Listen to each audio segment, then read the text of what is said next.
നിലവിലെ ചാമ്പ്യന്മാരായ Manchester city UEFA champions league quarter ഫൈനലിൽ. രണ്ടാം പാദ പ്രീ ക്വാർട്ടറിൽ കോപ്പൻഹേഗനെ 1-3 ഗോളുകൾക്കാണ് മാഞ്ചസ്റ്റർ സിറ്റി പരാജയപ്പെടുത്തിയത്. ആദ്യ പാദത്തിലും ഇതേ സ്കോറിനായിരുന്നു മാഞ്ചസ്റ്റർ സിറ്റിയുടെ വിജയം.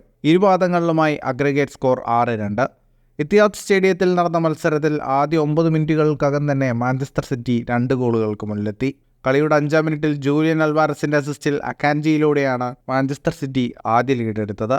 പിന്നാലെ 9-ാം മിനിറ്റിൽ അർജന്റീൻ താരം അൽവാരസ് സിറ്റിയുടെ ലീഡ് ഇരട്ടിയാക്കി. 29-ാം മിനിറ്റിൽ എല്ലിയോണിസിയിലൂടെ കോപ്പൻഹേഗൻ 1 ഗോൾ മടക്കി. എന്നാൽ ആദ്യ പകുതി അവസാനിക്കുന്നതിന് തൊട്ടു മുൻപ് റോഡ്രിയുടെ അസിസ്റ്റിൽ ഹാളണ്ട് സിറ്റിയുടെ 3-ാം ഗോളും നേടി വിജയമുറപ്പിച്ചു. ജയത്തോടെ ചാമ്പ്യൻസ് ലീഗ് ചരിത്രത്തിൽ 10 തുടർ വിജയങ്ങൾ സ്വന്തമാക്കുന്ന ആദ്യ ഇംഗ്ലീഷ് ക്ലബ്ബായി മാഞ്ചസ്റ്റർ സിറ്റി മാറി.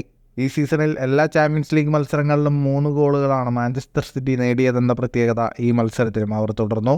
മത്സരത്തിൻ്റെ കണക്കുകളിലേക്ക് വന്നാൽ 69% സമയവും പന്ത് കൈവശം വെച്ച് കളിച്ചത് മാഞ്ചസ്റ്റർ സിറ്റിയായിരുന്നു. 12 ഷോട്ടുകളാണ് അവർ തൊടുത്തത്.